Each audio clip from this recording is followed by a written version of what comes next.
ku samu manyan rahotanni bisa jarida News TV.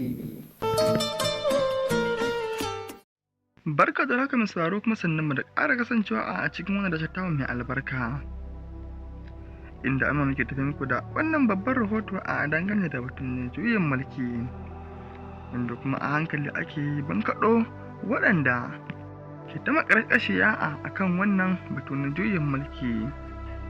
Da kuma waɗanda ake zargi a cikin wannan batu na juyin mulki da ma waɗanda aka kama dumu-dumu a hannu.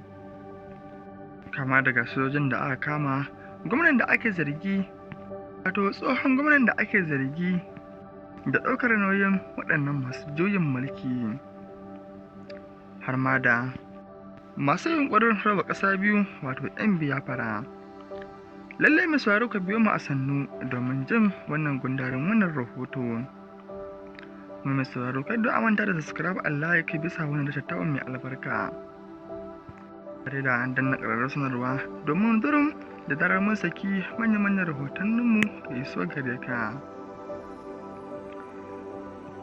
A rahoton da ya fito, lallai an kama ko kuma in ce an daƙume waɗanda suka yi yunƙurin juyin mulkin kaɗan daga cikinsu.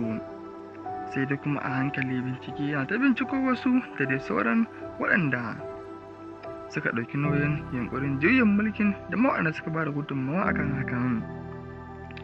Sojojin da aka kama wasu daga cikinsu sun fara bayani a hankali. Sai dai kuma batun na tsohon gwamnan da ya ɗaure masa gindin ne har yanzu ba a ta soke yasa zuwa cibiyar bincike ba. Wannan alamar tambaya na rashin kamo wannan tsohon gwamna da aka yi. Wasu daga cikin majiyoyi da ma ma'aikatan gwamnati suna da tirjiya a kan lallai sai an tattago kuma sai an bayyana sunan wannan tsohon gwamna, domin ba su ga amfanin sake sunansa da ake ta yi a cikin wannan lamari ba. Duk da dai zargi ne, amma akwai wasu alamomi na tabbaci a kan haka. Manya-manyan soji da aka kama guda 10 da ma makarrabansu waɗanda suka yi yunƙurin juyin mulkin a ta gefe guda a hukuncin gidan